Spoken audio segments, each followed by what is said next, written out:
আসসালামু আলাইকুম সবাইকে। তোমরা সবাই কেমন আছো? আশা করি তোমরা যে যেখানে আছো সুস্থ এবং ভালো আছো। এইচএসসি ইংলিশ কোর্সে নতুন একটি ক্লাসে তোমাদের সবাইকে স্বাগতম। আমি শিক্ষক হিসেবে আছি বরাবরের মতোই সাজিদুর রহমান শিহাব। বর্তমানে লেখাপড়া করছি ঢাকা বিশ্ববিদ্যালয়ে। দেখো, আমরা কিন্তু এই কোর্সটি কী কারণে নিয়েছি, আমাদের উদ্দেশ্য হচ্ছে তোমাদের খুবই অল্প সময়ে ইংরেজি প্রথম পত্রের যত সমস্যা আছে সব কিছু সুন্দরভাবে শেষ করা। এতে কিন্তু তোমাদের মূল্যবান সময়গুলো বেঁচে যাবে এবং তোমরা খুব কম সময়ে তোমাদের সেরা প্রস্তুতিটা নিতে পারবে। দেখো, আজকে আমাদের মেন টপিক হচ্ছে রিঅ্যারেঞ্জিং সেন্টেন্স। এখন প্রথম প্রশ্ন হলো যে রিঅ্যারেঞ্জিং সেন্টেন্সটা কি। আমরা কিন্তু ক্লাস 6 থেকে এখনও পর্যন্ত রিঅ্যারেঞ্জিং সেন্টেন্স সলভ করে আসছি। তোমাদের মধ্যে একদম প্রায় সবাই জানো এটা কি। এটা হচ্ছে যে 10টা সেন্টেন্স এলোমেলোভাবে দেওয়া থাকবে। ওই এলোমেলো সেন্টেন্সগুলোকে আমাদের সুন্দরভাবে সাজিয়ে লিখতে হবে যাতে একটা সুন্দর একটা গল্প হয়, একটা অর্থবোধক একটা গল্প হয় এবং গল্পের একটা ধারাবাহিকতা থাকে। হ্যাঁ, এখন আমরা এই রিঅ্যারেঞ্জ কিন্তু অনেক ইম্পর্টেন্ট একটা টপিক। এখান থেকে কিন্তু কোশ্চেন আসে। তারপরে আমরা যদি বলি যে অ্যাডমিশনের কথা, অ্যাডমিশনেও কিন্তু অনেক সময় দেখা যায় যে রিঅ্যারেঞ্জ থেকে প্রশ্ন দিয়ে দেয়।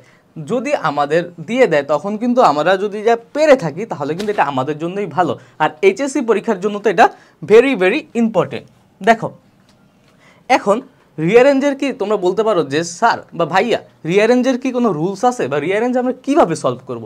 দেখো, রিঅ্যারেঞ্জের কোনো স্পেসিফিক রুলস নেই, স্পেসিফিক কোনো রুলস রিঅ্যারেঞ্জের নেই। যেমন গ্রামারের অন্যান্য টপিক, হ্যাঁ, বা ফার্স্ট পেপারের অন্যান্য টপিক, হ্যাঁ, একটা রুলস থাকে নির্দিষ্ট, কিন্তু রিঅ্যারেঞ্জের কোনো স্পেসিফিক রুলস নেই।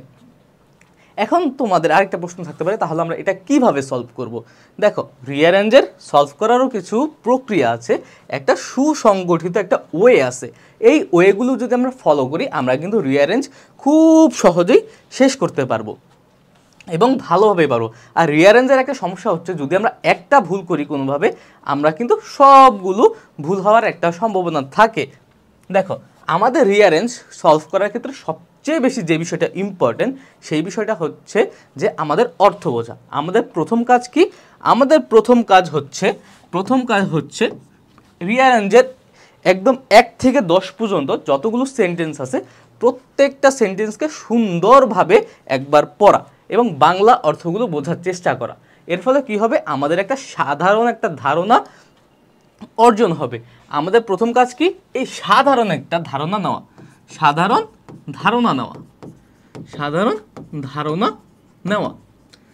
ধারণা এটা বলতে কি বোঝাচ্ছি যে রিঅ্যারেঞ্জটা আসলে কার সম্পর্কে বলা হয়েছে, একটা কাহিনী নাকি একটা ব্যক্তি নাকি একটা ঘটনা। হ্যাঁ, আবার এই কাহিনীটা কি আমরা আগে থেকে জানি নাকি জানি না।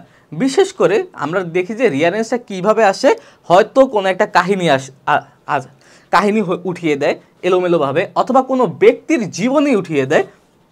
এই দুইটা কিন্তু সবচেয়ে কমন। তাছাড়া আরেকটা ব্যাপার হচ্ছে এখানে একটা র্যান্ডম একটা কাহিনী তুলে দেয়, আমরা সেগুলোকে সুন্দরভাবে গুছিয়ে লিখতে হবে। হ্যাঁ, এই 10টা সেন্টেন্স এমনভাবে লিখতে হবে যাতে সুন্দরভাবে একটা ধারাবাহিকতা থাকে, অর্থবোধক ধারাবাহিকতা। দেখো, শুরুতে আমরা 10টা সেন্টেন্স পরপর টপ টপ করে পড়ে ফেলার পর একটা সাধারণ একটা ধারণা নেওয়ার চেষ্টা করব। তারপরে আমরা সুন্দর করে এমন স্কেল দিয়ে, আমি তোমাদের দেখাচ্ছি যে স্কেল আর তোমরা পেন্সিল যদি ব্যবহার করো এটা সবচেয়ে ভালো হয়। পেন্সিল দিয়ে কি করবে, এমন একটা ঘর বানাবে পেন্সিল দিয়ে তোমাদের খাতায়।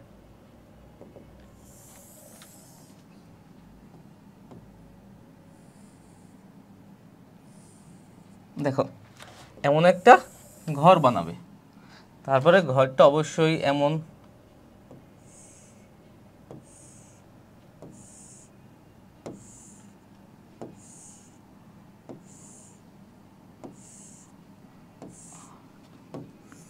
দেখো, যেহেতু আমাদের 10টা সাধারণত এসে থাকে, আমরা কি করব, এমন 10টা ঘর বানাবো। উপরে আমরা লিখে দেব 1 2 3 4 5 6 7 8 9 10। তোমরা স্কেল এবং পেন্সিল দিয়ে আঁকবে, তাহলে তোমাদের সবচেয়ে সুন্দর হবে।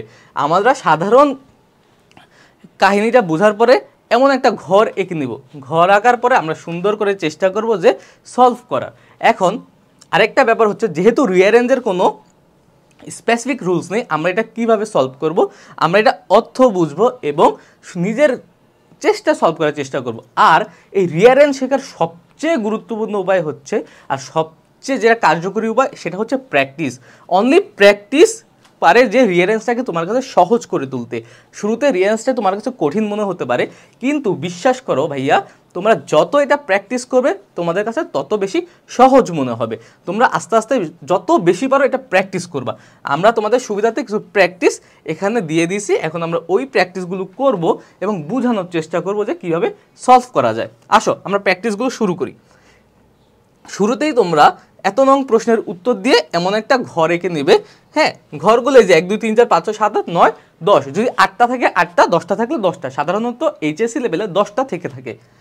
তারপরে এই দেখো সেম এইভাবে একটা সুন্দর একটা ঘর এঁকে ফেলবা, এইভাবে একটা সুন্দর একটা ঘর এঁকে ফেলবা। তারপরে আমরা দেখো, আমরা এই যে 1 2 3 4 5 6 7 8 9, হ্যাঁ, তারপরে আরেকটা আছে দেখো এখানে 10। এই 10টা আমরা একবার রিডিং পড়ি। দেখো, one day he was very hungry, কেউ একটা ক্ষুধার্ত, এটা সম্পর্কে বলা হচ্ছে। The grapes were too high to him to reach, grapes মানে কি আঙুর, আঙুরগুলো অনেক উপরে ছিল তার পৌঁছানোতে, মানে কি সে আঙুরগুলো লাগুর পাচ্ছিল না। তারপরে again and again he jumped, বারবার সে লাফ দিচ্ছিল। তারপর at last he entered into a vineyard, entered মানে কি প্রবেশ করা, ভাইনিয়ার্ড মানে কি আঙুরের বাগান, আঙুরের বাগানকে বলা হয় ভাইনইয়ার্ড। তারপরে once upon a time there lived a fox in a forest, once upon a time মানে হচ্ছে একদা সময়ে, there lived a fox in a forest, একটা জঙ্গলে একটা কি বাস করতো, শেয়াল বাস করতো।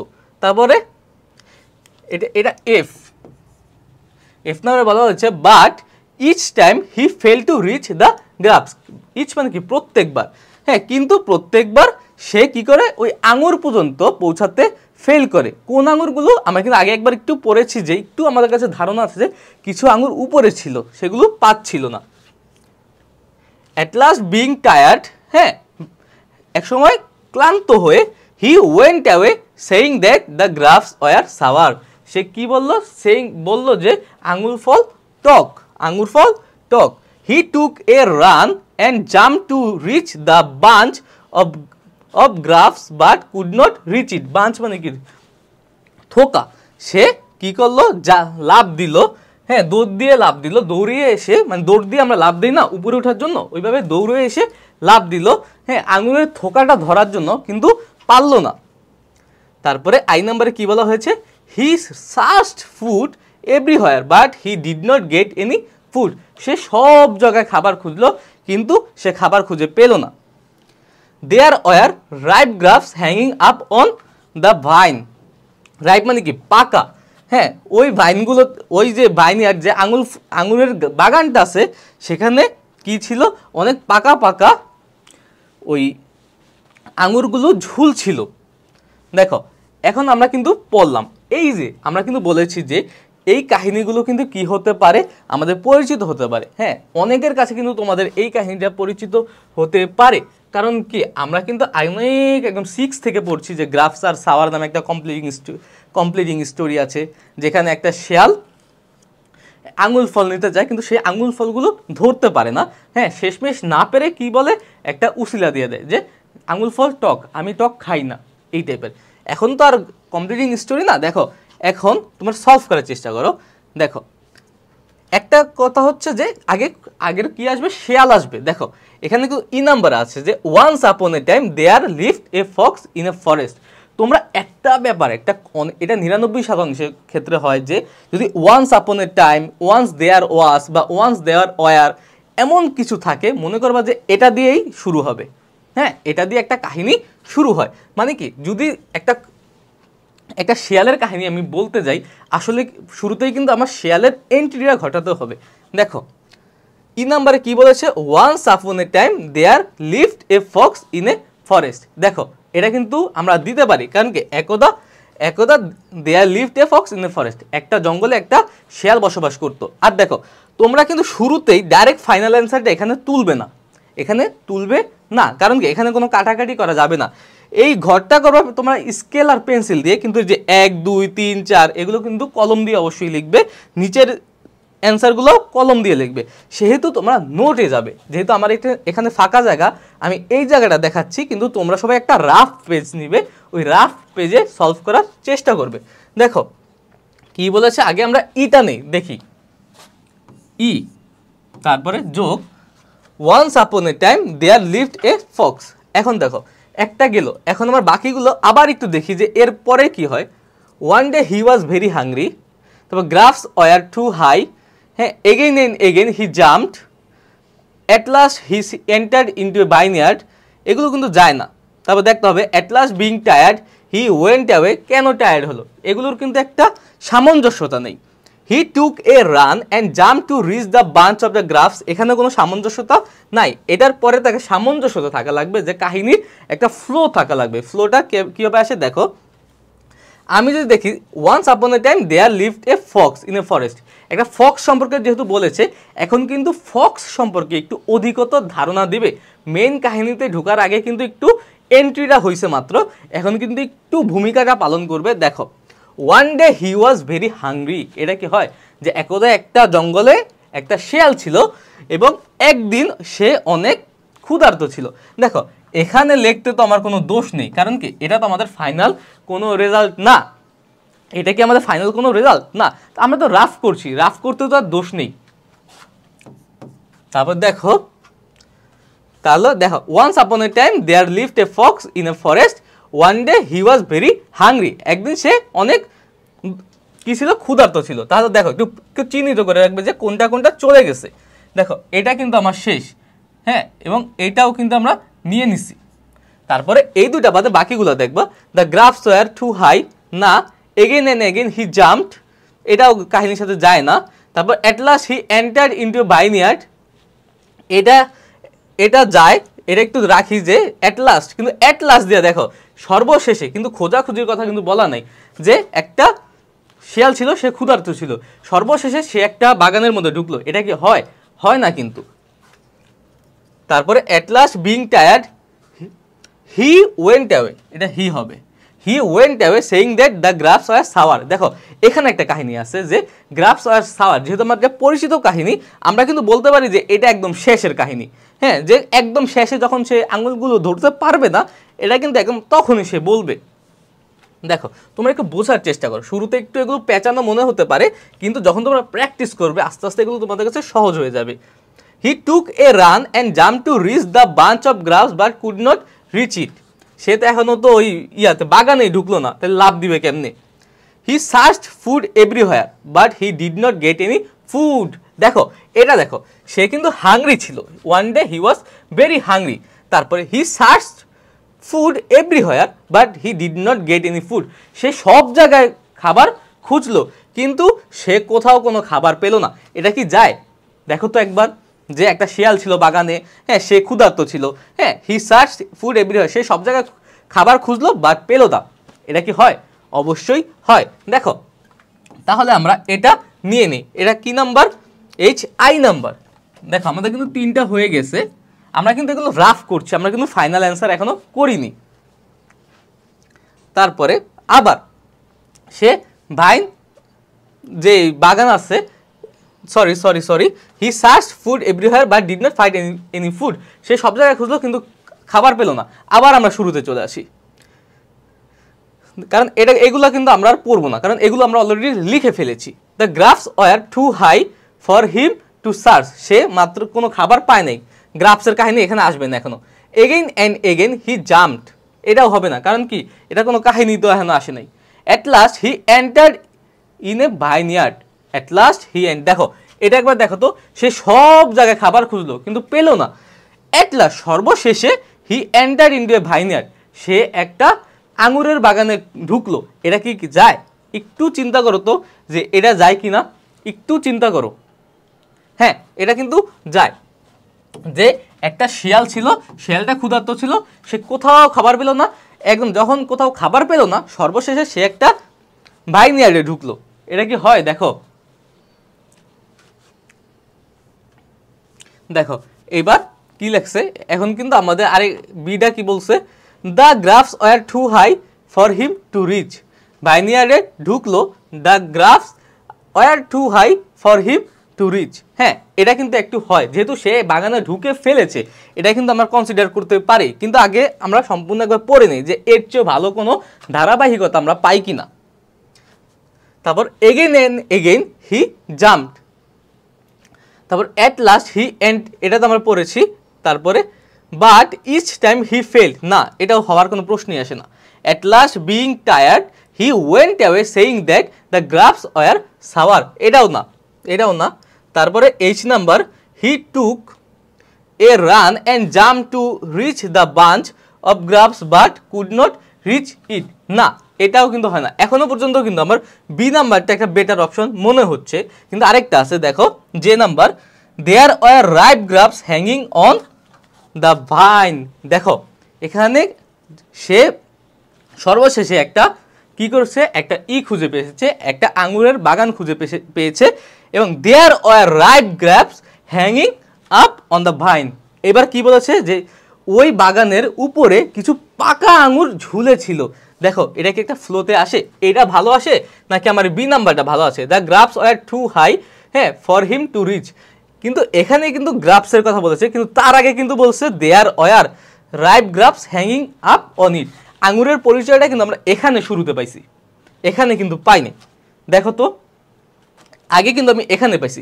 সো যেহেতু যে নাম্বার, এই দেখো পাঁচটা কিন্তু আমার হয়ে গেছে। পাঁচটা মিলানোর পরে আরেকবার তোমরা কাহিনীগুলো রিলেট করার চেষ্টা করবে যে পাঁচটা পর্যন্ত কাহিনী আমার ঠিক আছে কিনা। পাঁচটা পর্যন্ত কি কি, আগে ই number, once upon a time there lived a fox, একটা জঙ্গলে একটা কি ছিল, শিয়াল ছিল। তারপরে সে একদিন ক্ষুধার্ত ছিল। তারপরে আই নাম্বারে কি বলছে যে সে সব জায়গায় খাবার খুঁজলো বাট কোথাও পেল না। আমি তোমাদের সংক্ষেপে বলে দিচ্ছি। তারপর ডি নাম্বারে কি লেখা আছে, at last he entered into a vineyard, মানে কি সে একটা ভাইনইয়ার্ড খুঁজে পেল। যেহেতু সে ভাইনইয়ার্ডের কথা এখানে খুঁজে পাওয়ার কথা বলা নাই, কিন্তু সে যে একটা সর্বশেষ, এই অ্যাট লাস্ট দিয়ে কিন্তু সর্বশেষ বুঝাচ্ছে যে কোথাও খাবার না পেয়ে সে সর্বশেষে একটা ভাইনইয়ার্ডে ঢুকলো। তারপরে ডি এর পরে যে there were ripe grapes hanging up on the vine, যেহেতু ভাইনের কথা বলা হচ্ছে, ভাইনইয়ার্ডের পরে কিন্তু ভাইনের কথাই আসবে, এবং রাইপ গ্রাফস মানে পাকা আঙুর ছিল। যে নাম্বার গেছে। এখন আমরা দেখো আবার পড়া শুরু করি। যে নাম্বারও কিন্তু আমরা দিয়ে দিচ্ছি, পাঁচটা শেষ, বাদ বাকি পাঁচটার মধ্যে মিলানোর চেষ্টা করি। The grapes were too high for him to reach, যেই বাগানে যে পাকা যে ঝুলেছিল, হ্যাঁ আঙুরগুলো, সেগুলো অনেক উপরে ছিল। এটা কিন্তু অটোমেটিক মিলে যেতেছে, দেখছো। তারপর আমরা বাকি অপশানগুলো দেখি। Again and again he jumped, না এটা হয় না, কারণ কি আগে তো চেষ্টা করা লাগবে, চেষ্টা করা তো লাগবে। Again and again he jumped. তারপরে দেখো but each time he failed, আগে তো জাম্প দিব পরে। তারপর অ্যাট লাস্ট বিইং টায়ার্ড, এটা সবার শেষে। তারপরে he took a run and jump to reach the bunch of the grapes but could not reach it, এটা হচ্ছে প্রথম। দেখো এখন আমি কিন্তু দেখতে পারি যে বি নাম্বারটা, হ্যাঁ, the grapes are too high for him to reach. কারণ কি আগে সে দেখলো যে আমার পাকা আঙুরগুলো ঝুলে আছে, তারপর সে এই আঙুরগুলোর কাছে গেল। এবার কাছে গিয়ে দেখে কি এগুলো তার নাগালের চেয়ে অনেক উপরে আছে। হ্যাঁ, এই কথাটা এখানে বুঝাইছে যে the grapes are too high for him to reach, B number. আমরা কিন্তু অর্থগুলো একটু বুঝে চেষ্টা করব। এই যে বি নাম্বার গেল। এখন again and again he jumped, আগে তো একবার ফেল হওয়া লাগবে, তারপর এগেইন এন্ড এগেইন আসবে। তারপর দেখো again and again he jumped, তারপরে but each time he fail to reach the grapes. এটার পরে কিন্তু এটা একটা সামঞ্জস্যতা আসে। তারপর বাকি অপশনগুলো দেখি। অ্যাট লাস্ট বিইং টায়ার্ড, না এটা হবে না। তারপর he took a run and jump to reach the bunch of the grapes but could not reach it. দেখো সে যখন কাছে গেল, তারপর কি হলো যে সে আগে দেখলো না এগুলো অনেক উপরে আছে। তারপর কি করলো যে একটা চেষ্টা করে দেখি, যেহেতু আমি জায়গা দ্বারা পাইতেছি না, আমি দৌড়ায় আইসাকে লাভ দিয়ে দেখি। যদি আমরা এমনি না পাই তখন কিন্তু আমরা দৌড়ায় আইসা যদি লাভ দেই, আমরা কিন্তু আরেকটু উপরে উঠতে পারি। তারপর সে কি করলো, সে দৌড়ায় আইসা আবার জোরে লাভ দিল, কিন্তু দেখে দৌড়ায় আইসা লাভ দেওয়ার পরও সে পেল না। সে যখন কাছে গিয়ে পেলো না, এবার দৌড়া এসে আরো উঠেও পেলো না, তাহলে কিন্তু আমার এইচ নাম্বারটা হচ্ছে, এই যে বি এর পরে এইচ, এই যে এইচ নাম্বারও কিন্তু আমার চলে গেল। এখন আছে কি কি, again and again he jumped, তারপরে আর কি কি আছে দেখো, again and again he jumped but each time he fail to reach the grapes. এখানে অটোমেটিক একটা ফ্লো আইসা পড়ছে, আর তিনটা। তারপরে at last being tired he went away saying that the grapes are sour. এটা কিন্তু একদম শেষে বলবে, এটা কিন্তু আমাদের জানাই আছে। তাহলে দেখো অটোমেটিক কিন্তু মিলে যাচ্ছে যে again and again he jumped, C number. হ্যাঁ, again and again he jumped, তারপরে বাট কিন্তু each time he fail to reach the grapes, F number. Automatic এসে পড়ছে, দেখো কটা হচ্ছে, 1 2 3 4 5 6 7 8 9, এন্ড বাকি যেটা থাকে ওইটাই দিয়ে দিবা। At last being tired he went away saying that the grapes are sour. এটা কয় নাম্বার? G number. হ্যাঁ, জি নাম্বার। এটা দেখছো, আমরা কিন্তু এটা এবার লিখলাম, এবার আমরা মিলানোর চেষ্টা করি।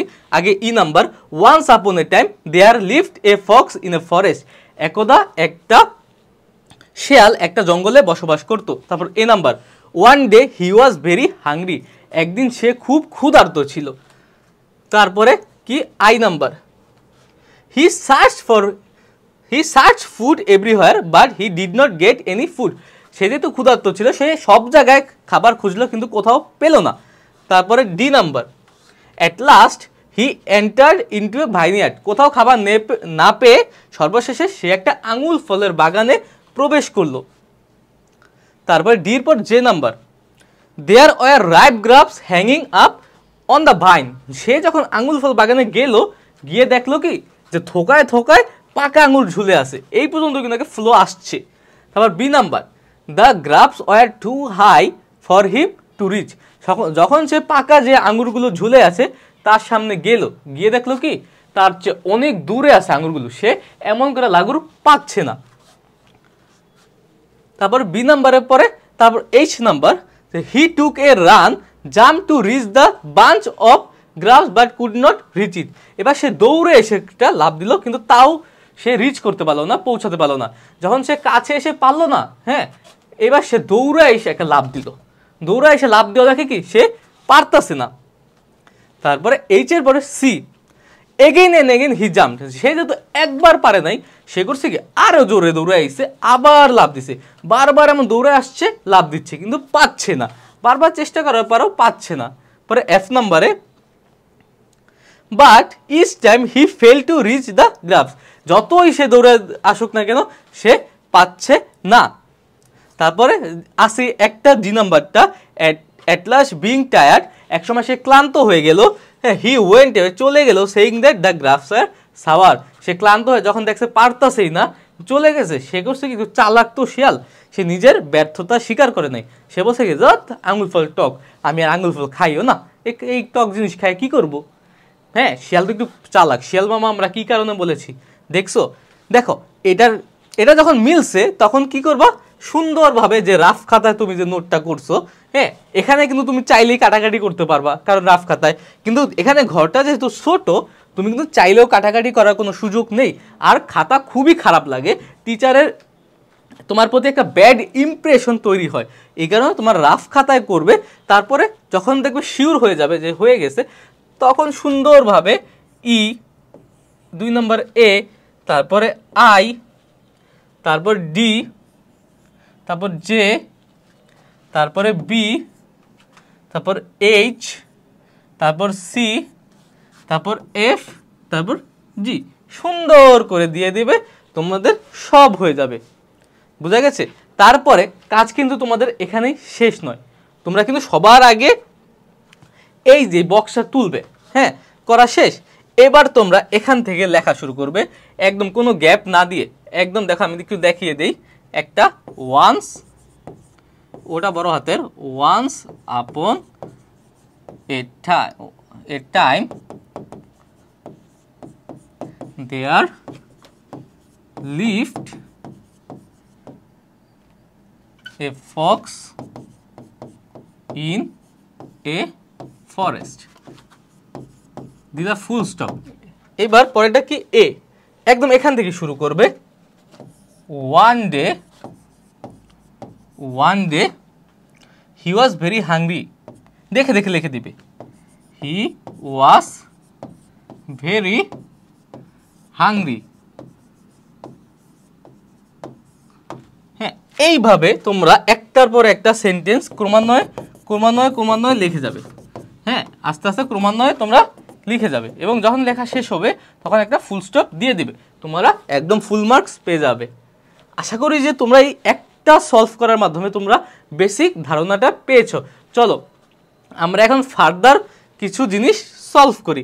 এটা কিন্তু গেছে যে আমরা যেসব কাহিনী জানি, এই গ্রাফস আর সাওয়ার, হ্যাঁ এই কাহিনীটা কিন্তু অলরেডি আমরা কমপ্লিটিং স্টোরিতে পড়েছি। দেখো এখন আরেকটা সেম, সবার আগে তোমার কাজ হচ্ছে এমন একটা ঘর তৈরি করা, কারণ এক্স মানে 10 পর্যন্ত দিয়েছে, রোমান সংখ্যার 10 পর্যন্ত এটা দিয়েছে। দেখো এটা যেহেতু এবিসিডিতে ছিল, আমরা কিন্তু এবিসিডিতে দিয়েছি। হ্যাঁ, এটা যেহেতু রোমান সংখ্যায়, আমাদের এগুলো কিন্তু অবশ্যই রোমান সংখ্যায় ফিল আপ করতে হবে। আমরা কিন্তু এবিসিডি লিখতে পারবো না, এই জিনিসটা কিন্তু তোমাদের সতর্ক একটা ভূমিকা পালন করতে হবে এই ব্যাপারে। দেখো এখানে কি বলেছে, দেন হি ইনভাইটেড অ্যাপ্লিকেশনস। হ্যাঁ, মানে অ্যাপ্লিকেশন মানে কি, আবেদন, সে আবেদন করতে বলল। The applicants were asked to meet the sultan 1 by 1। অ্যাপ্লিকেন্টসটা কি করলো, সুলতানের সাথে একজনের পর একজন করে দেখা করার জন্য বলা হলো, যে তোমরা একজনের পর আরেকজন দেখা করো। আগে কিন্তু আমাদের কি বলেছি যে আমরা প্রত্যেকটা একটু বাংলা ওয়ার্ড বোঝার চেষ্টা করে একটা সাধারণ ধারণা নেব। তারপরে once long ago there lived a sultan in a country, বলা হচ্ছে একটা সুলতান সম্পর্কে। আমরা কিন্তু অলরেডি বুঝতেছি যে একটা দেশের একটা সুলতান আছে, ওই সুলতানের কোনো একটা কাহিনী নিয়ে এই পুরো টপিকটা। Then he found the desired man. দেখো সে একটা ডিজায়ার মানে কি, একটা ইচ্ছা, একটা আকাঙ্ক্ষিত একটা মানুষ, যেই খুঁজতেছিল সেই মানুষ সম্পর্কে বলা হয়েছে, যে একটা মানুষ সম্পর্কে এই পুরো টপিকটা। হি wanted to appoint an honest man as his tax collector. দেখছো এই যে এখানে কিন্তু আমরা বুঝতেছি যে রাজা কি করছে, একটা ট্যাক্স কালেক্টর অ্যাপয়েন্টমেন্ট মানে নিয়োগ দিতে চাচ্ছে। এগুলো কিন্তু আমরা সাধারণ একটা ধারণা নিচ্ছি। A number of people applied for the job, all the applicants blast and refused except one figure, so he asked for the wise councillors advice. When they all arrived, the Sultan asked them to dance.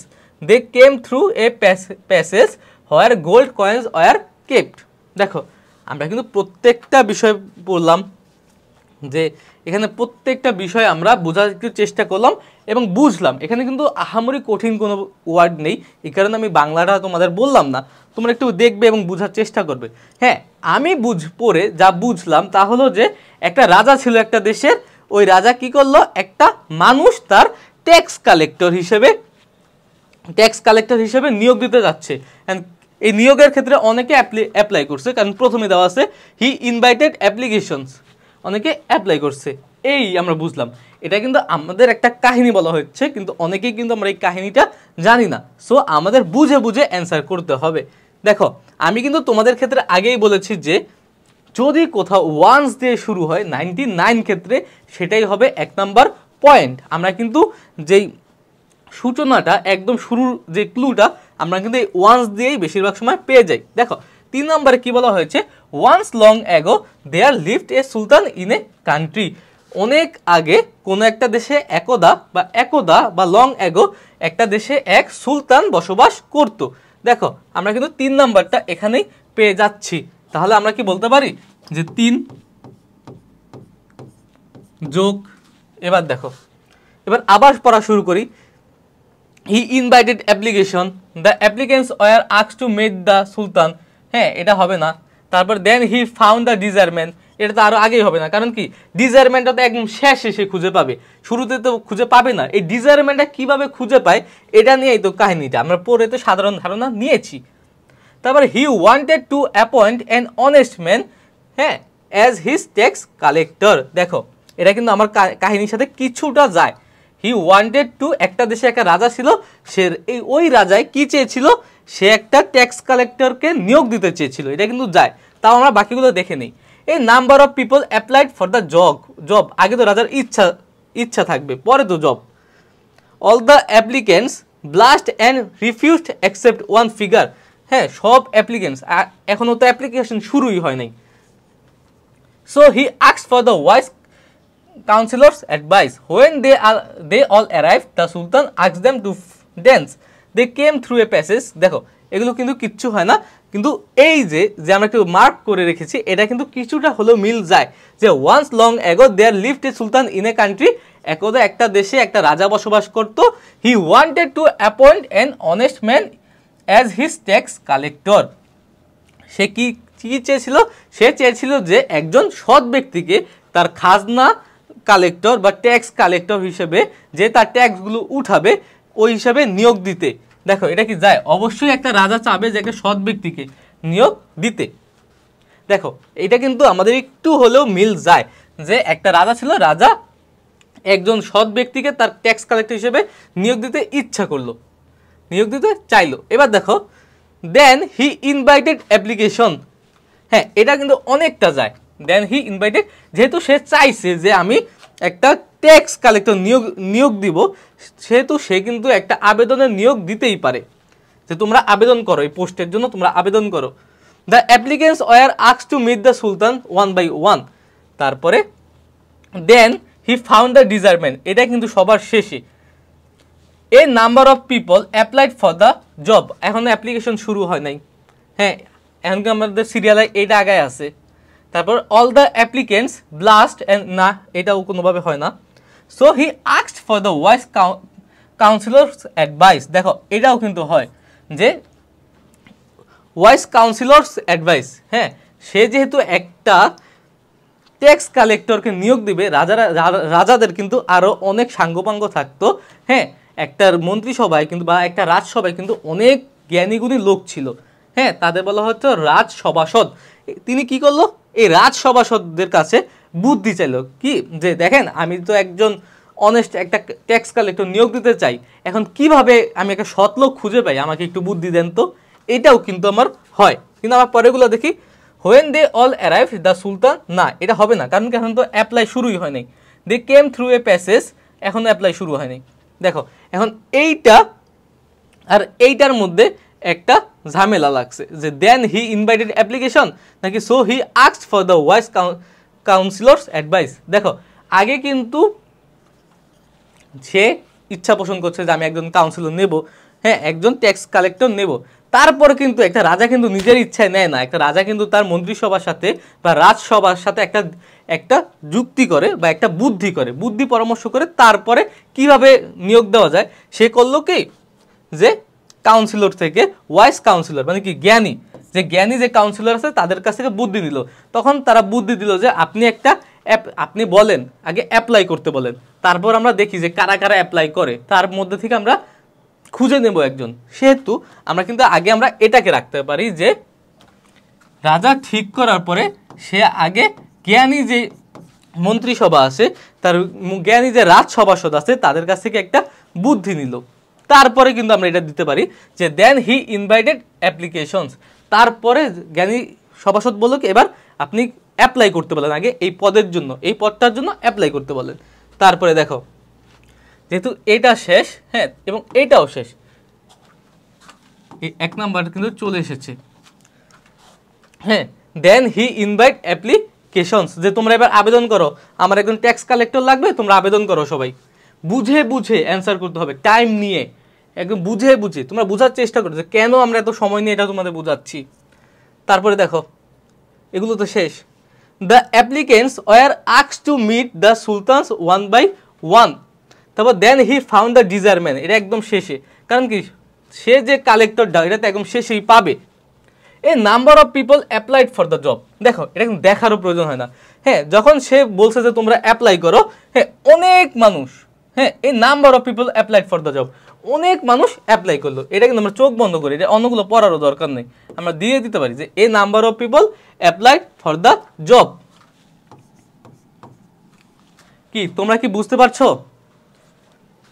তারপর দেখো the applicants were asked to meet the sultan one by one, যেই তারপরে আর কোনটা আছে, then he found the desire man, এটা একদম শেষে আমরা বলেছি। তারপরে all the applicants blast and refused accept one figure. Blast মানে ইতস্তত হওয়া, একটু অন্যরকম ফিল করা, হ্যাঁ, কিন্তু এটা কারণ কি, আগে তো একটা কারণ থাকা লাগবে। When they all arrived the sultan asked them to dance, তারপর they came through a passage where gold coins were kept. দেখো এগুলো কিন্তু আগে আগে এগুলো যে প্যাসেজের থ্রুতে তারা আসবে, তারা নৃত্য করবে, এটা কখন করবে, যখন রাজা তাদের আসতে বলবে যে তোমরা অ্যাপ্লাই যারা করছো অমুক দিনে তোমরা আসো। দেখো এটা কিন্তু এই একটা সেন্টেন্সে বলা হচ্ছে the applicants were asked to meet the sultan one by one, যে অ্যাপ্লিকেশনটা কি বললো যে তোমরা একজন একজন করে সুলতানের সাথে দেখা করতে আসো, তোমরা একজন একজন করে সুলতানের সাথে দেখা করতে আসো। দেখো 2 নম্বর আমাদের কয়টা গেল, 1 2 3 4 5 6টা, আর 6টা চলে গেছে, আর আছে 4টা। দেখো এই 4টা option. Then he found the desire man, এটা কিন্তু একদম শেষে। তারপর all the applicants blast and refused accept one figure, এটা একটু যেহেতু অ্যাকসেপ্ট ওয়ান ফিগার এটা একটু পরে কাহিনী আসছে। তারপরে when they all arrived the sultan asked them to dance, এটা কিন্তু যায়, কারণ কি একটু যায়, যে রাজা তাদের আসতে বলেছে, যে রাজা বলছে যে তোমরা একজন একজন করে আসো। তো when they all arrived the sultan asked them to dance, যখন তারা প্রত্যেকে চলে আসলো সুলতান কি করলো, তাদের নাচতে বললো, এটা একটু আমরা কনসিডারেশনে রাখি। তারপরে দেখো একদম শেষে কি বলেছে, they came through a passage where gold coin were kept, তার একটা জায়গার মধ্যে দিয়ে এসেছিল যেখানে স্বর্ণের কয়েনগুলো রাখা ছিল, তাদের একজন একজন করে আসতে বললো, তারা এমন একটা জায়গার মধ্যে দিয়ে আসলো একজন একজন করে, হ্যাঁ, যেখানে স্বর্ণের কয়েন রাখা ছিল। দেখো এখন এই দুটার মধ্যে একটা হবে, কোনটা দেবো, হোয়েন দে অল অ্যারাইভড, হ্যাঁ, the sultan asked them to dance, এটা নাকি they came through a passage where gold coins were kept, হ্যাঁ, সুলতান বললো তোমরা একজন একজন করে আসো, তার একটা প্যাসেজের মধ্যে দিয়ে আসলো যেই প্যাসেজের মধ্যে স্বর্ণ রাখা ছিল। এইটা কিন্তু আমার বেশি যুক্তিযুক্ত, কারণ কি আমরা কারণটা একটু পরে বুঝতে পারবো যখন আমরা এটা কমপ্লিট করব। দেখো এখন এই দুটো আছে, হ্যাঁ, 1 2 3 4 5 6 7টা, 3টা আছে আরো আমাদের। দেখো when they all arrive the sultan asked them to dance, আরেকটা আছে then he found the desire man, a number of people, all the applicant blast. দেখো এখন একজন একজন করে কিন্তু আসার কথা বললো, এখন কি হবে দেখো, হোয়েন দে অল অ্যারাইভড, একজন একজন করে যে প্যাসেজের মধ্যে দিয়ে এসে পড়েছে, তখন কি বললো, সুলতান বললো কি এবার তোমরা নাচো, এবার তোমরা নাচো, এইবার দেখি আমরা, এবার তোমরা নাচো। নাচার কথা যখন বললো তখন কি বললো, all the applicant blast and refuse, তারা প্রত্যেকে রিফিউজ করে দিল, হ্যাঁ, প্রত্যেকে ইতস্তত হলো এবং রিফিউজ করে দিল, না আমরা নাচতে পারবো না, অ্যাকসেপ্ট ওয়ান ফিগার, কিন্তু অ্যাকসেপ্ট মানে কি ব্যতিরেকে, একজন বাদে সবাই বললো কি যে না আমরা নাচতে পারবো না। Then he found the desire man, যেহেতু ওয়ান ফিগার হচ্ছে ডিজায়ার ম্যান, কাহিনীটা আমি তোমাদের বলছি, তারপরে তোমরা বুঝতে পারবে। এটা হচ্ছে 7 নাম্বার প্লাস 7 নাম্বার, তার বাকি থাকে কয়টা, যে দেখো শেষমেশ সে তার ডিজায়ারমেন্টটাকে পেলো, এটা হচ্ছে শেষেরটা। দেখো এটা এবার একটু মিলানোর চেষ্টা করি, দেখি যে একটা গল্প হয় কিনা, যদি গল্প হয় তখন আমরা বুঝবো যে আমাদের এটা হয়েছে। দেখো আগে 3 number, once long ago there lived a sultan in a country, অনেক আগে একটা দেশে একটা রাজা বসবাস করতো। তারপর 5 number, he wanted to appoint an honest man as his tax collector, সে একটা সৎ ব্যক্তিকে তার খাজনা যে গ্রহণকারী তা নিয়োগ দিতে চায়। তারপর 8 number, so he asked for the wise councillors advice, সে কিভাবে নিয়োগ দিতে পারে, একজন সৎ ব্যক্তি কিভাবে বাছাই করবে, সৎ ব্যক্তি পাওয়া তো মুখের কথা না, এই জন্য সে তার ওয়াইস জ্ঞানী যে রাজসভাসদ আছে তাদের কাছে বুদ্ধি চাইলো, অ্যাডভাইস চাইলো, উপদেশ চাইলো যে কীভাবে সে খুঁজে বের করতে পারে। তারপরে বুদ্ধি দিল, সব কিছু তো আর অল্প কথা বলা যায় না, তখন বললো কি আপনি হুজুর আপনি আগে দেখেন যে কারা কারা অ্যাপ্লাই করতে চায়। এই কথা শুনে দেন হি ইনভাইটেড অ্যাপ্লিকেশনস, বললো কি তোমরা কারা কারা এই ট্যাক্স কালেক্টর হতে চাও অ্যাপ্লাই করো। তারপরে 1 এর পরে 6, a number of people applied for the job, অনেক মানুষ এই জবটার জন্য অ্যাপ্লাই করলো। তারপরে 6 পরে 2, the applicants were asked to meet the sultans 1 by 1, যখন তারা সবাই মিলে অ্যাপ্লাই করা শেষ হয়ে গেল তখন বললো কি যে তোমরা একজন একজন করে সুলতানের নিকট আসো। তারপরে 10 নম্বরটা, they came through a passage where gold coins were kept, তারা একজন একজন করে একটা প্যাসেজের মধ্যে দিয়ে আসতেছিল যেখানে স্বর্ণ মুদ্রা লুকায়িত অবস্থা ছিল বা স্বর্ণ মুদ্রাগুলো ছিল। তারপরে 7 নম্বর, তারপরে 9 নম্বর, when they all arrived the sultan asked them to dance, যখন তারা একজন একজন করে প্যাসেজের মধ্যে দিয়ে এসে পড়লো, হ্যাঁ, এবং সবাই চলে আসলো, তখন বললো কি যে তোমরা এবার সবাই নাচো। তারপরে 7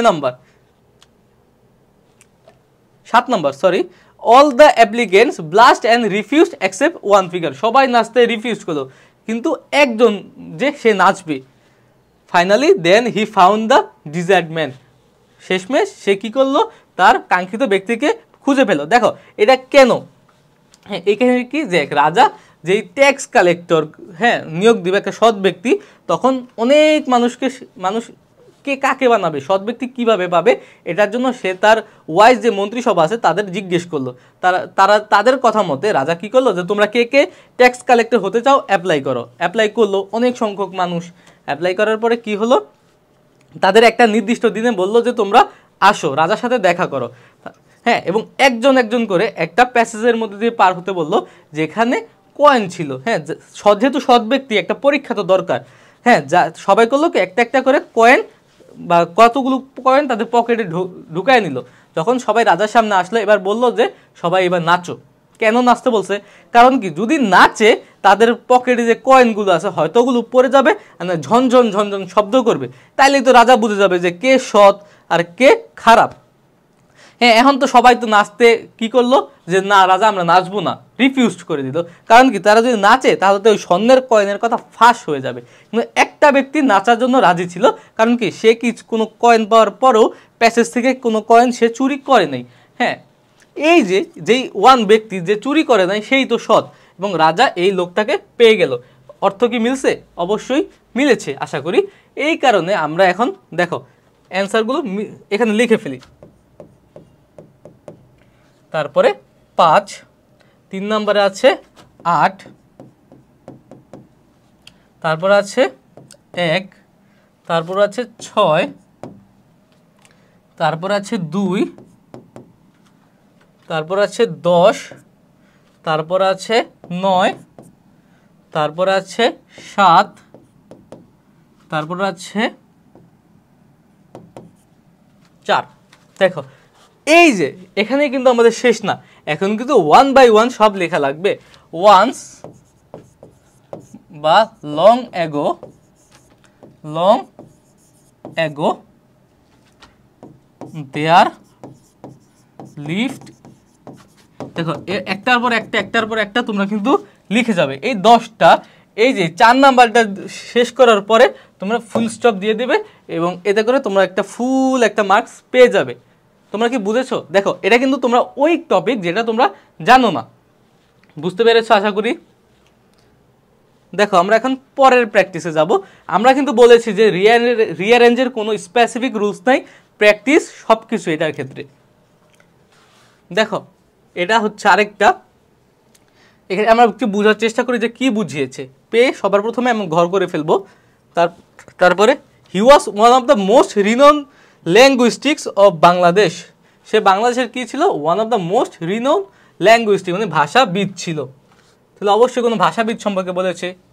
হি died in 1969 and we remind him with respect.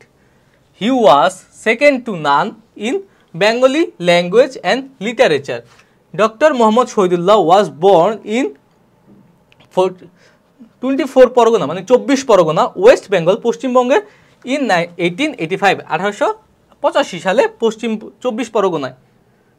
He joined Jessore zila school in 1910.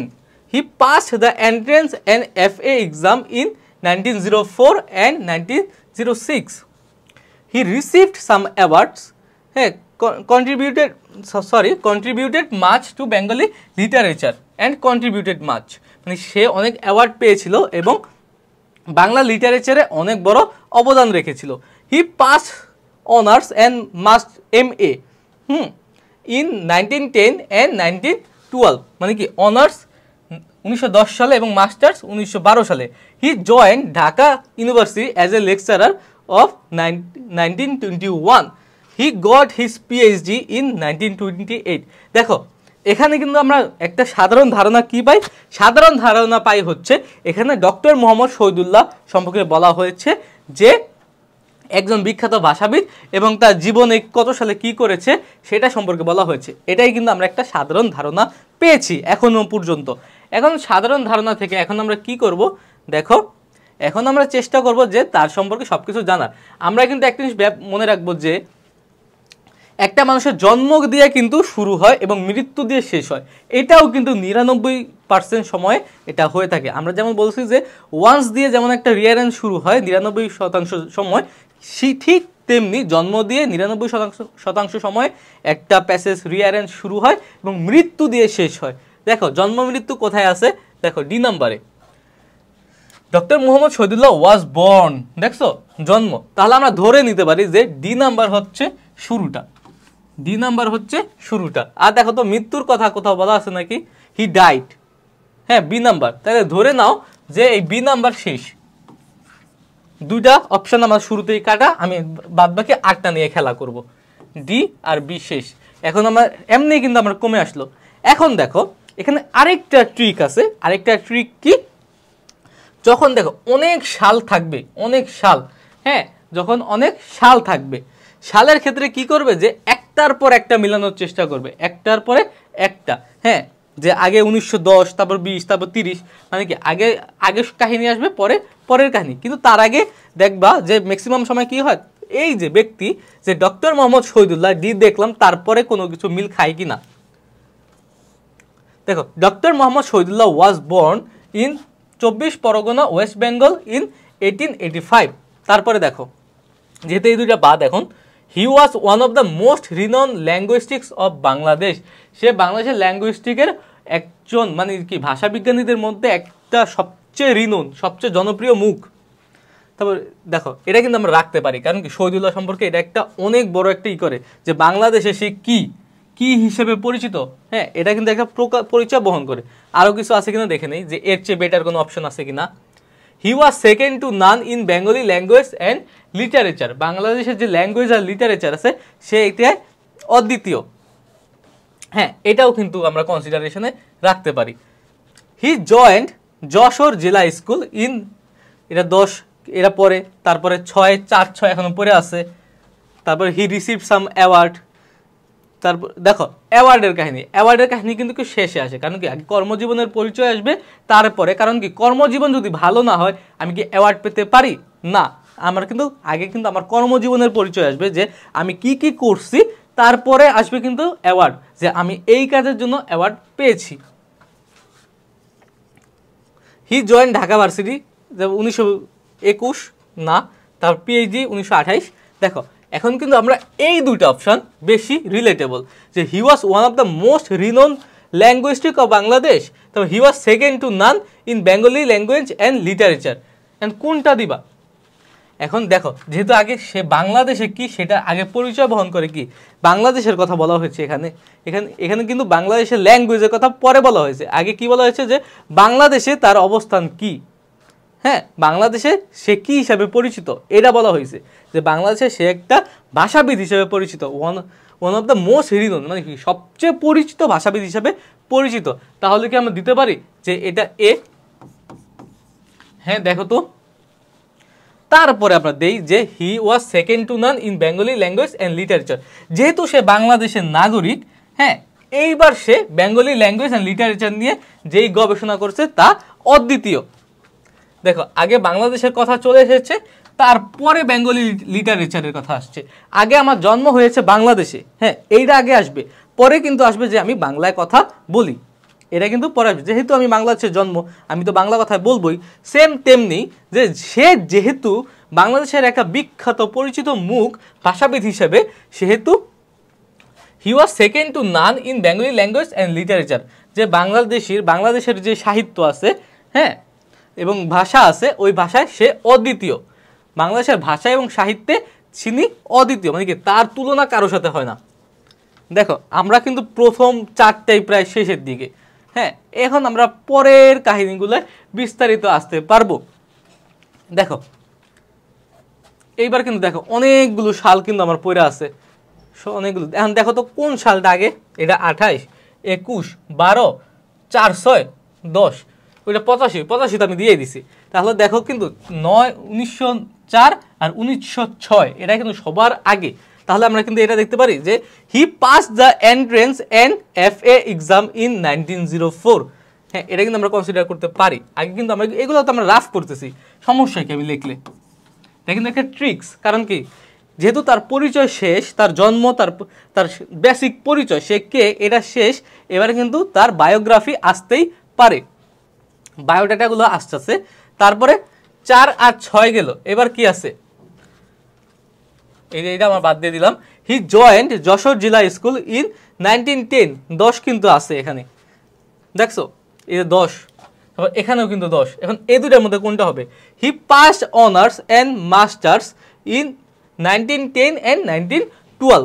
এখন দেখো মানুষ কি আগে পাস করে নাকি আগে জব করে? যেহেতু যদি পাস না করে, সে কি এই যে টিচার হিসেবে জয়েন করতে পারবে? হ্যাঁ, কোনো একটা জেলা স্কুলে কি সে অনার্স পাস ছাড়া কি ঢুকতে পারবে? একটা যোগ্যতা তো লাগবে না ঢুকতে, একটা সার্টিফিকেট।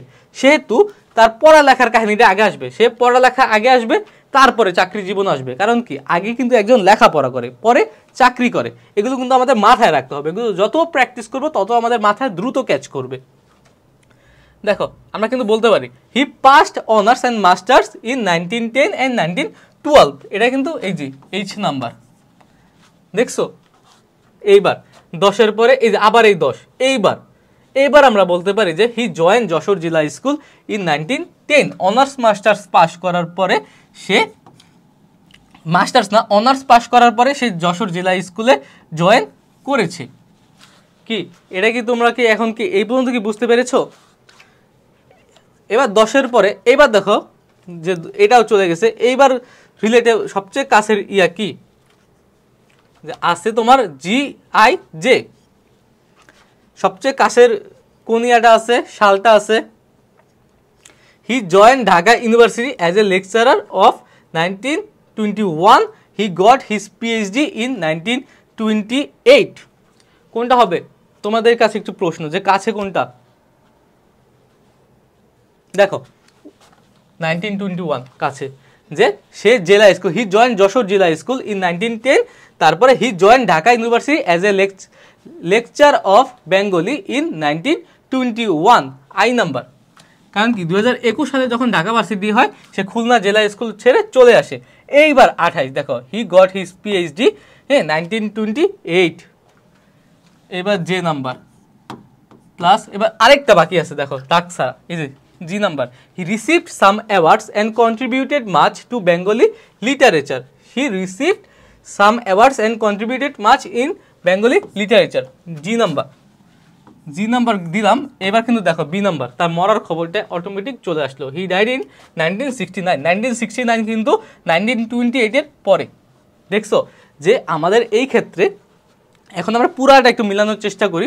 যে D নাম্বার আগে, doctor Mohammad Shahidullah was born in 24 Pargana, মানে 24 পরগনা, ওয়েস্ট বেঙ্গল ইন 1885। তারপর A number, he was one of the most renowned linguistic of Bangladesh.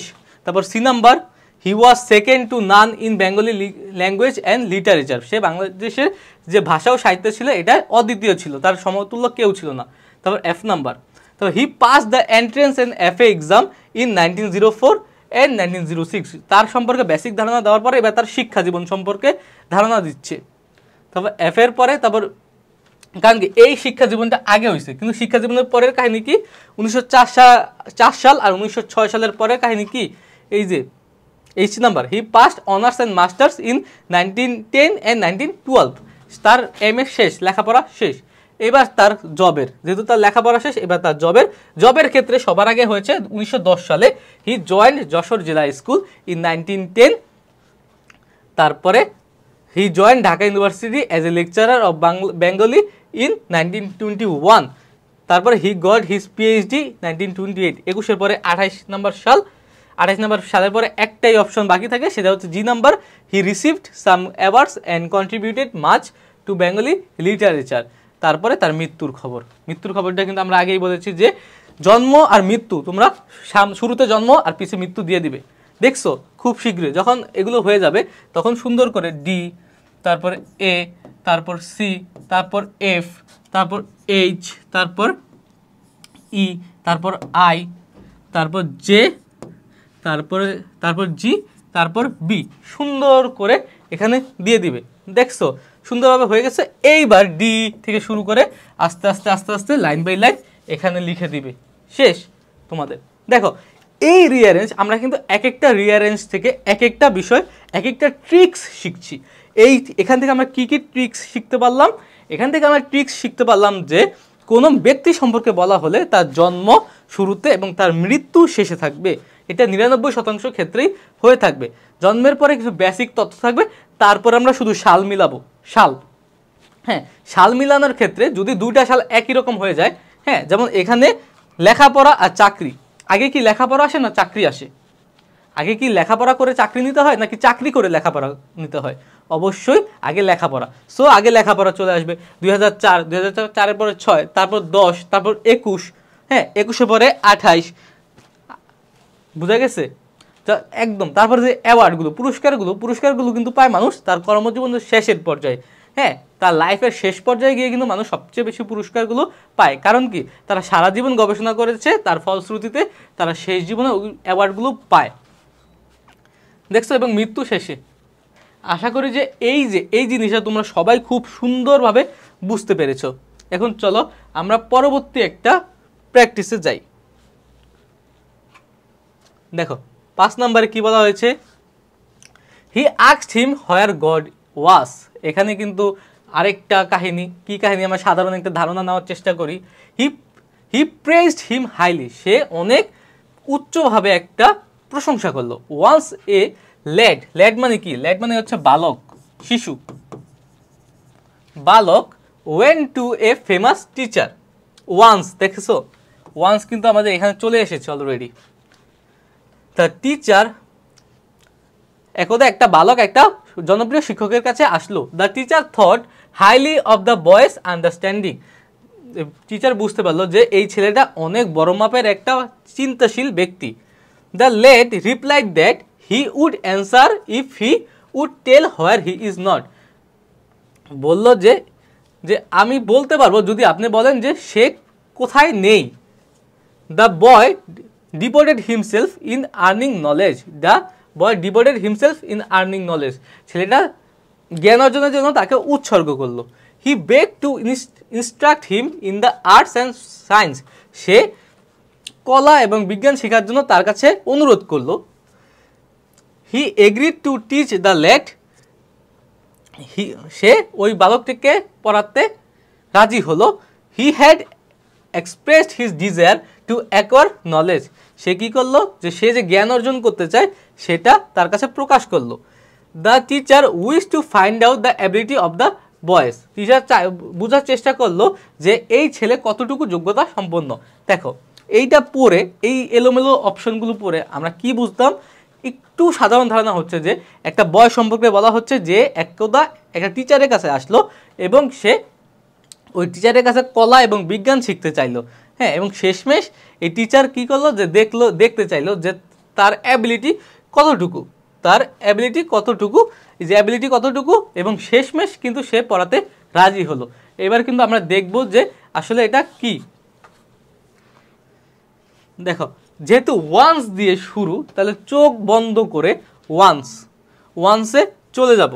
এই যে সি, রাফ। এটা কিন্তু আমি এখানে লিখছি, তোমরা কিন্তু অবশ্যই রাফে লিখবে। C, once a lad went a famous teacher. একদা একটা বালক একটা জনপ্রিয় শিক্ষকের কাছে গিয়েছে। He asked him where God was. এটা কিন্তু যে গেছে এবং গিয়ে কি জিজ্ঞেস করছে, গিয়ে আগে কি উদ্দেশ্যে গেছে এটা আমি একটু জানার চেষ্টা করি যে কোথায় ভগবান আছে, কোথায় খোদা আছে, সেটা কি বয়েস গিয়ে বুঝতে চাইছে না এটা কে বলছে। হি প্রেজড হিম হাইলি, সে তার উচ্চ প্রশংসা করলো। The teacher thought highly of the বয়েস আন্ডারস্ট্যান্ডিং, হ্যাঁ যে টিচার বুঝতে পারলো যে ওই কি বুঝার, যে সে কত বড় একটা চিন্তাশীল ব্যক্তি, হ্যাঁ বুঝবান ব্যক্তি, তা টিচার বুঝতে পারলো। দ্য লেড রিপ্লাইড দ্যাট, এখানে কোনো প্রশ্ন করা হয় নাই তাই রিপ্লাইড এই অপশনটা আসেই না। The boy devoted himself in earning knowledge, he beg to instruct him in the arts and science. তারপর he agreed to teach him, he had expressed his desire to acquire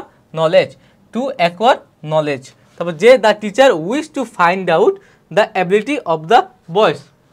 দেখো একজন বালক একটা শিক্ষকের কাছে কি কেন যায়, একটা শিক্ষকের কাছে একটা বালক কেন যায়? অবশ্যই জ্ঞান অর্জনের জন্য বা কিছু জানার জন্য। সো আমরা কি হি আস্কড হিম হোয়ার গড ওয়াজ, এটাও জানতে চাওয়া। আবার এই যে he had express his desire to acquire knowledge, যে তার ইচ্ছা কি স্যারের কাছে গিয়ে বললো স্যার আমি অনেক জ্ঞান অর্জন করতে চাই, হ্যাঁ এটা, তাহলে কোনটা বেশি যুক্তিযুক্ত? অবশ্যই অ্যাকোয়ার নলেজ, এটা বেশি যুক্তিযুক্ত। সে একদা একটা শিক্ষকের কাছে গেল এবং তার কাছে বলল কি যে স্যার আমি জ্ঞান অর্জন করতে চাই, আমি কি করতে চাই? জ্ঞান অর্জন করতে চাই। তারপর দেখো হি asked him where God was, না, হি প্রেজড হিম হাইলি। তারপর দ্য টিচার থট হি, তারপর দ্য লেড রিপ্লাইড, না রিপ্লাইড প্রশ্নই তো এখনো হয় নাই, রিপ্লাইড কেমনে হবে? The boy devoted himself in earning knowledge, তারপর he beg to instruct him in the arts and science, তারপর হি এগ্রিড, দেখো এটা কিন্তু হি বেগ টু ইনস্ট্রাক্ট হিম, হ্যাঁ in the arts and science, এটা কিন্তু একটু যাইতে পারে। কেন যাইতে পারে বলছি আমি। He arrange to teach the lad, he agreed to teach the lad, এটা কিন্তু একদম শেষে, এই এগ্রি করবে কিন্তু একদম শেষে, হ্যাঁ এটা কিন্তু একদম শেষ অপশন হিসেবে আমরা রেখে দিই, হ্যাঁ এটা আমরা শেষ অপশন হিসেবে রেখে দিই। The teacher wish to find out the ability of the boy, দেখো এখন he the boy beg instruct him, হ্যাঁ in the arts and science, এটা কেন হয় আমি বলি। একটা বালক একটা শিক্ষকের কাছে গিয়ে বললো কি প্লিজ আমি আপনার কাছে জ্ঞান অর্জন করতে চাই, আমাকে দয়া করে হ্যাঁ কলা এবং বিজ্ঞানের উপর একটু জ্ঞান দান করুন, হ্যাঁ এটা একটা বালক ডিরেক্ট গিয়ে বলে দিল। তারপর যখন বলছে, দেখো আমি একটু শর্ট করার চেষ্টা করছি। তারপরে কি হচ্ছে, আমার কয়টা অপশন গেছে? তিনটা চলে গেছে, জি নাম্বারও অলরেডি শেষ। তারপরে he asked him where God was, he praised him highly, তারপর the teacher thought highly of the বয়েস understanding, the lad replied, the boy devoted himself in earning knowledge, এটা তো পরে আসবে। তারপর দেখো যে নাম্বার, দেখো the teacher wish to find out the ability of the boys, the teacher, এটা কেন হবে? যখন কি হবে, যখন বয় বললো যে দয়া করে আমাকে আপনি শিখান। এখন যেহেতু সে ফেমাস টিচার, সে কিন্তু সেই স্টুডেন্টকে পড়াবে না, সে কি করলো আগে ইচ্ছা পোষণ করলো যে আমি আগে দেখি, আমি একটা টেস্ট নেই যে তোমার জ্ঞানটা কতটুকু, এইটা বলে একটা টেস্ট নেওয়ার সে ইচ্ছা পোষণ করলো। দেখো হি আস্কড হিম হোয়ার গড ওয়াজ, দেখো এটা কিন্তু শুরুতেই হয়, ইচ্ছা যখন পোষণ করলো সে কি করলো, সে তাকে জিজ্ঞেস করলো বলো তো আল্লাহ কোথায় আছে, বলো তো ভগবান কোথায় আছে। যখন দেখো কেউ প্রশ্ন করে তখন কিন্তু সেটা রিপ্লাই হয়, অটোমেটিক রিপ্লাই কোথায় আছে। দেখো the lad replied that he wouldn't answer it if would tell where, দেখো হি, যেহেতু হি এইচ বড় হাতের, এই এইচ দ্বারা কিন্তু গডকে বোঝানো হয়েছে, এই হি দ্বারা, এটাও কিন্তু একটা ক্লু হিসেবে কাজ করে। এবং রিপ্লাইটা আস্কড, কোনো কিছু জিজ্ঞেস করার পরে কিন্তু উত্তর দেয়। দ্য লেড, যখন টিচার জিজ্ঞেস করছে যে তুমি বলো তো যে আল্লাহ কোথায়, তখন বলছে কি যে আগে আমি বলতে পারবো যে আল্লাহ কোথায়, আগে আপনি বলেন যে আল্লাহ কোথায় নাই। দেখো কত বড় একটা কথা বলছে যে হ্যাঁ আমি বলতে পারবো যে আল্লাহ কোথায়, আগে বলেন যে আল্লাহ কোথায় নাই। কারণ কি বয়স তো জানে যে সব জায়গায় আল্লাহ উপস্থিত। দেখছো নাম্বার, যখন এই কথাটা বলছে বয়, হ্যাঁ তখন তো টিচার তো অবাক যে বাবা রে এত ছোট একটা ছেলে কেমনে এটা বলে ফেলে। তারপর the teacher thought highly of the বয়েস understanding, he praised him highly, সে অনেক প্রশংসা করলো আরেকটা option, the teacher thought highly of the বয়েস আন্ডারস্ট্যান্ডিং, মানে কি টিচার বুঝে গেল যে এই পোলা একটা মাল। যখন ওই বাচ্চাটা এই বয়সে এত উঁচু মানের একটা রিপ্লাই দিছে, টিচার কিন্তু বুঝে গেছে যে এই পোলা একটা মাল, এই পোলা অনেক ভালো, এই পোলা অনেক ব্রিলিয়েন্ট, এই পোলা আমার কাজে দিবে, এই পোলাকে আমি পড়িয়ে মজা পাবো। তারপরে হি প্রেইজড হিম হাইলি, তারপরে কি কি আছে, the boy devoted himself in earning knowledge. তারপরে দেখো বি নাম্বার, হি প্রেইজড হিম হাইলি, শিক্ষক যখন এই বালকটার বুঝলো যে বালকটা আসলে একটা কড়া জিনিস, তখন কি করলো, সে প্রচুরভাবে এই বালকের একটা প্রশংসা করলো। প্রশংসা করার পরে কি হলো দেখো, কয়টা অপশন গেছে, 1 2 3 4 5 6 7 8, আর দুইটা অপশন আছে, এই যে দুইটা কিন্তু এই যে শেষের এই অপশনটা, হি এগ্রিড টু টিচ লেট। তারপরে আরেকটা আছে কি, the boy devoted himself in earning knowledge. এখন দেখো এই দুইটার মধ্যে কোনটা তুমি আগে দিবা, কোনটা পরে দিবা। যখন সে অবাক হয়ে গেল তখন কিন্তু সে রাজি হয়ে গেল, এই টিচারটা ওই বালকটাকে পড়াতে রাজি হয়ে গেল। এইচ নাম্বার, রাজি হয়ে গেল। এবং কি করলো, যখন রাজি হয়ে গেল তখন ওই টিচার পেয়ে, ভালো একটা টিচার পেয়ে, ওই করা বাচ্চাটা তার পুরো তাকে উজাড় করে দিল জ্ঞান অর্জনে। এটা কত number, the boy devoted, F number. দেখো আমরা কিন্তু প্র্যাকটিস করলাম, এটা কিন্তু তোমরা যত প্র্যাকটিস করবে, আমি আবার বলি যত প্র্যাকটিস করবে, বুঝে বুঝে, আন্দাজে না, বুঝে বুঝে, যে তোমরা মুখস্থ করবে না, মুখস্থ দিয়ে কিন্তু এগুলো কিচ্ছু হবে না, বুঝে বুঝে প্র্যাকটিস করতে হবে, তত তোমাদের জ্ঞান, মাথা, ব্রেন খুলে যাবে এবং তোমরা খুব সুন্দরভাবে অ্যান্সার করতে পারবে। দেখো এখানে একটা কি বোঝাচ্ছে, যে একটা বালক একটা শিক্ষকের কাছে গেল এবং বলল কি, আপনি আমাকে দয়া করে লেখাপড়া শিখান, আমি আপনার কাছে পড়তে ইচ্ছুক, আমি কি পড়বো, আমাকে আপনি কলা এবং বিজ্ঞান পড়ান। এখন একটা শিক্ষকের কাছে আসছেন, শিক্ষক আগে তার টেস্ট নিবে, সেগুলো কি টেস্ট নেওয়ার জন্য মনস্থির করলো, বললো যে বলো তো আল্লাহ কোথায় আছে। তখন বালকটা কি রিপ্লাই দিল, যে আপনি আগে বলেন যে আল্লাহ কোথায় নাই, হ্যাঁ তাইলে আমি বলবো আল্লাহ কোথায় আছে। যখন এই কথা বলছে তখন টিচার তো অবাক হয়ে গেছে, টিচার তো বুঝে গেছে যে এইটা একটা করা জিনিস, হ্যাঁ। তখন সে ওর প্রেস করলো, প্রশংসা করলো এবং রাজি হয়ে গেল। রাজি হওয়ার পরে ওই বাচ্চাটা অনেক খুশি হলো এবং তাকে জ্ঞান অর্জনের জন্য ডিভোট করলো, উৎসর্গ করে দিল। দেখছো কাহিনী, সুন্দর করে কাহিনী লিখে ফেলো, CIGJAEDBHF, দেখছো কি সুন্দরভাবে মিলে গেল। তখন এই যে সি নাম্বার থেকে শুরু করে সব কিন্তু সুন্দরভাবে এখানে লিখে দিবে, সুন্দরভাবে লিখে দিবে, আর নাহলে কিন্তু মার্কস পাবে না, অর্ধেক মার্কস পেতেও পারো আবার নাও পেতে পারো।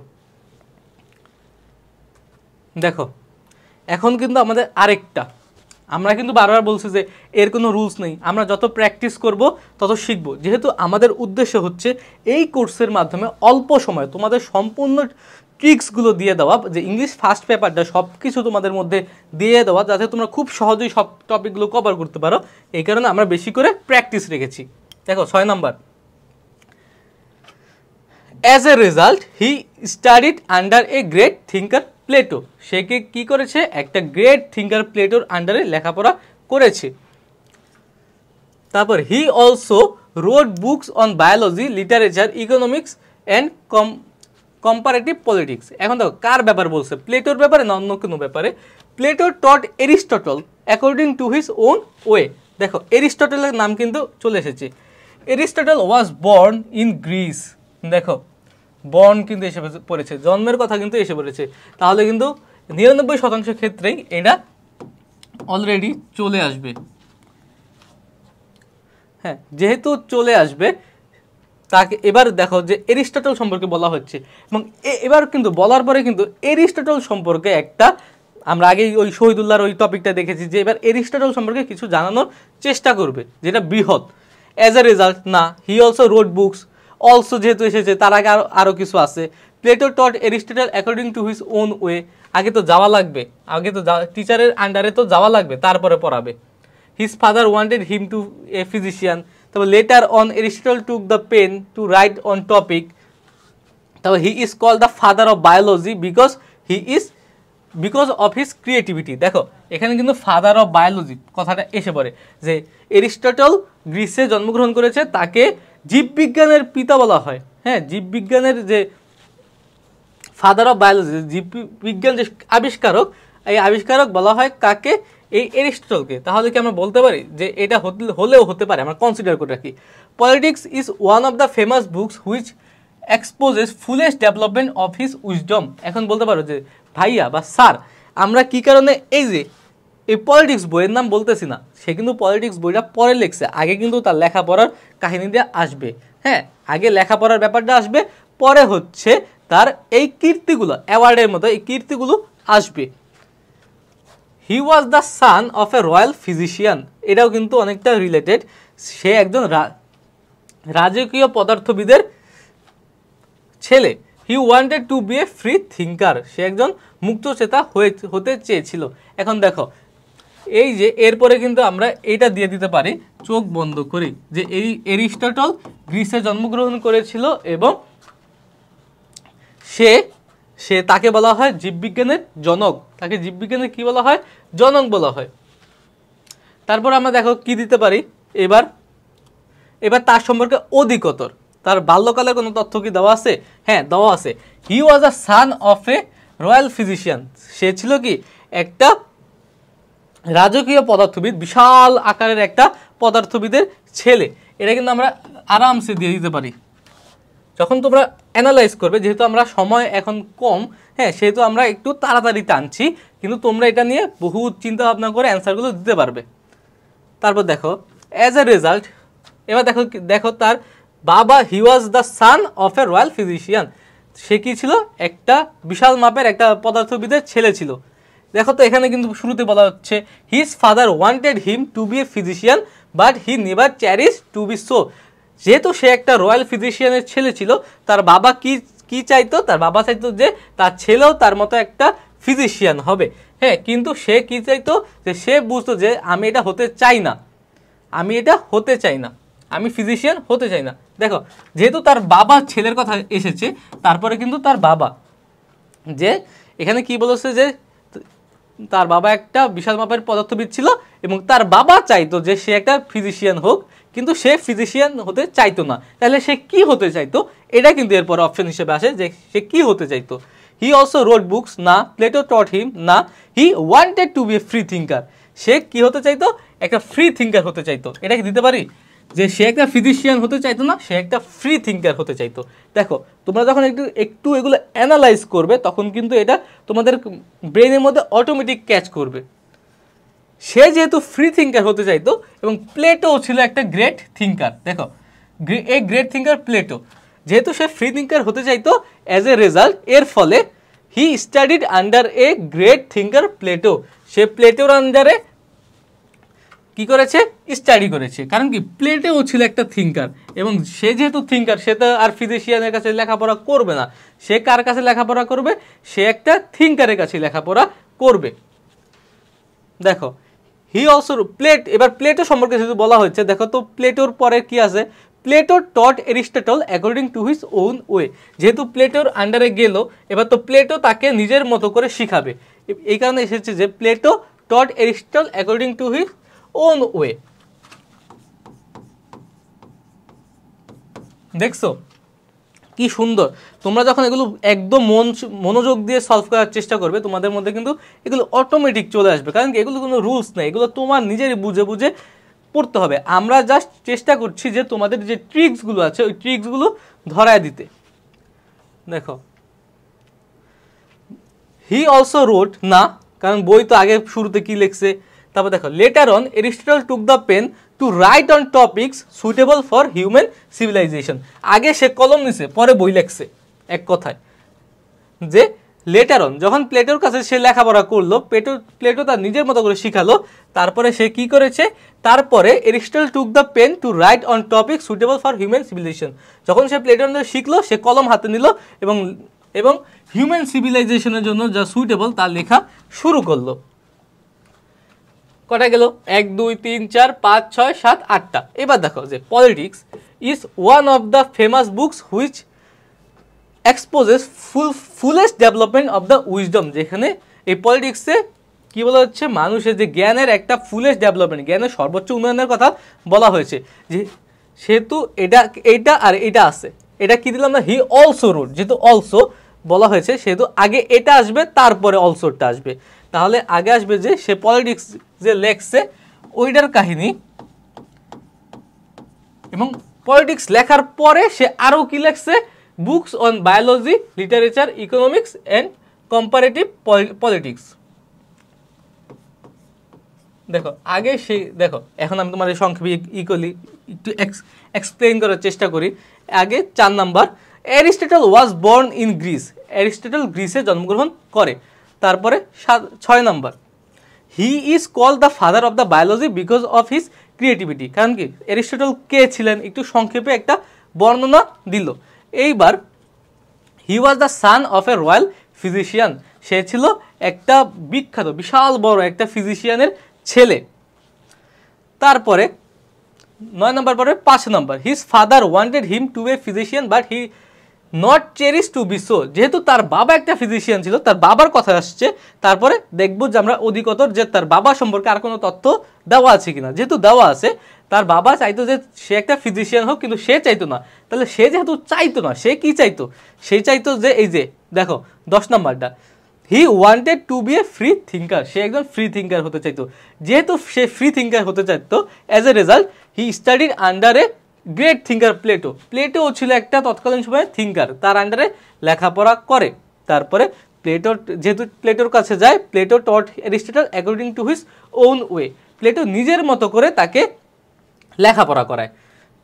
তারপরে লেটার অন যখন লেখাপড়া প্রায় শেষ হয়ে যায়, Aristotle took the pen to write the topic suitable for human civilization, লেখার পরে কলম নেওয়ার পরেই তো সে লিখবে না, আগে থেকে তো বই লিখবে না। বইয়ের কথাটা আগে কেন আসে না বুঝতে পারছো, সে যখন শিখছে প্লেটোর কাছ থেকে, তারপর কলম হাতে কলম নিছে, তারপরেই তো সে লেখা শুরু করছে।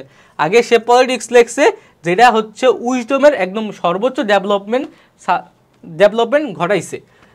তারপরে অলসো শুধু সে যে শুধু উইজডমের উপর বই লেখছে, পলিটিক্স লেখছে সেটা না, সে আরও বই লেখছে কিসের উপরে, বায়োলজির উপরে, সাহিত্যের উপরে, অর্থনীতির উপরে, কম্পারেটিভ পলিটিক্সের উপরে। এই তো আমার 10টা শেষ। যখন 10টা শেষ আমি সুন্দর করে উঠায় দিব যে আমার কাহিনী পুরো মিলে গেছে, সুন্দর করে উঠায় দিব। দেখো তোমরা সুন্দর করে তুলে দিবা যাতে কাটাকাটি না হয়, কাটাকাটি হলে কিন্তু তোমাদের মার্কস অটোমেটিক কমে যাবে। দেখছো এখন সুন্দর করে লাইন বাই লাইন এখানে এগুলো লিখে দিবে। আমার কাছে এখানে তোমরা এগুলো সুন্দর করে লিখে দিবে। দেখো আমরা কিন্তু 4 রকমের 4টা এখানে সলভ করেছি, আমরা টোটাল 5টা কিন্তু আজকে সলভ করেছি, টোটাল 5টা কিন্তু আমরা সলভ করেছি। এখন দেখো যেহেতু আমরা 5টা সলভ করেছি তোমাদের জন্য, হ্যাঁ, এখন আমরা একটা তোমাদের হোমওয়ার্ক রেখেছি, একটা হোমওয়ার্ক হিসেবে রেখেছি। এই যে দেখো এখানে খান জাহান আলী ওয়াজ এ ফিলান্থ্রপিক ম্যান, খান জাহান আলী সম্পর্কে কিছু বলার চেষ্টা করেছে। তোমরা আগে পুরো টপিক্সটা একবার পড়বে, যা বললাম তোমরা সাধারণ একটা জ্ঞান নেওয়ার চেষ্টা করবে, তারপর রাফে যাবে। এবার রাফে গিয়ে তোমরা একটার পর একটা কাহিনী মিলানোর চেষ্টা করবে, তোমরা একটার পর একটা কাহিনী মেলানোর চেষ্টা করবে। এটা তোমাদের জন্য HW রইল, তোমরা অবশ্যই চিন্তা করে এটা লিখবে, অনেক ভাবনা চিন্তার ব্যাপার আছে, তোমরা খুব মনোযোগ সহকারে এটা করার চেষ্টা করবে। আশা করি তোমরা খুব শীঘ্রই খুব সহজে সলভ করতে পারবে। দেখো আজকে আমরা একটা ক্লাসে কিন্তু যেহেতু রিঅ্যারেঞ্জের কোনো রুলস নেই, আমরা কিন্তু বিভিন্ন ট্রিক্স অনুযায়ী, বিভিন্ন কৌশল অনুযায়ী শেষ করার চেষ্টা করেছি। আমরা কিন্তু বিভিন্ন প্রকারের যেই সব কাহিনী আমরা জানি, যেই সব কাহিনী আমরা জানি না, ব্যক্তি পর্যায়ে, হ্যাঁ, সব রকম কিন্তু আমরা বোঝার চেষ্টা করেছি এখানে, এবং কিভাবে অ্যান্সার করতে হয় খুব সহজেই আমরা কিন্তু তাও এখানে শিখেছি। এখন তোমাদের কাজ হচ্ছে বেশি বেশি করে প্র্যাকটিস করা। তোমরা যত বেশি করে প্র্যাকটিস করবে তোমাদের জন্য বিষয়টা তত সহজ হবে। আর আশা করি যে তোমরা প্র্যাকটিস করার পরে তোমরা তেমন কোনো প্রবলেম ফেস করবে না। তোমরা আগে প্র্যাকটিস করবে, তারপরে মিলাবে, উত্তরপত্র দেখে মিলাবে, এবং যখন মিলাবে তখন দেখবে যে এদিক ওদিক হলে তোমরা আবার অ্যানালাইজ করার চেষ্টা করবে যে ভুল হলো বা সঠিক হলো। এটার চেয়ে বেশি হচ্ছে তোমার ওই অ্যানালাইজ করা, কেন এই অপশনটার আগে এটা হবে, এটার আগে এটা হবে। যখন তোমরা এই জিনিসটা ইভালুয়েট করবে তখন কিন্তু অটোমেটিক তোমাদের জ্ঞানের যে পরিধি এটা অটোমেটিক বেড়ে যাবে এবং তোমরা আরও ভালো একটা ফলাফল করতে পারবে। এর ফলে আশা করি যে রিঅ্যারেঞ্জ নিয়ে তোমাদের কোনো সমস্যা থাকবে না। আমরা আমাদের এই কোর্সের মাধ্যমে তোমাদের খুব অল্প সময়ে ফার্স্ট পেপার বইয়ের সবগুলো টপিক সলভ করার চেষ্টা করছি, তোমাদের বোঝানোর চেষ্টা করছি, হ্যাঁ, যাতে তোমরা খুব অল্প সময় একদম সর্বোচ্চ ফিডব্যাকটা পেতে পারো। আশা করি যে তোমরা এর মাধ্যমে রিঅ্যারেঞ্জ সম্পর্কে সব কিছু জানতে পারলে। এখন আজকে এই পর্যন্তই থাকলো, পরবর্তী ক্লাসে নতুন একটি টপিক নিয়ে তোমাদের সামনে দেখা হবে। ওই পর্যন্ত তোমরা সবাই ভালো থাকো, সুস্থ থাকো। সবাইকে আমার সালাম, আসসালামু আলাইকুম।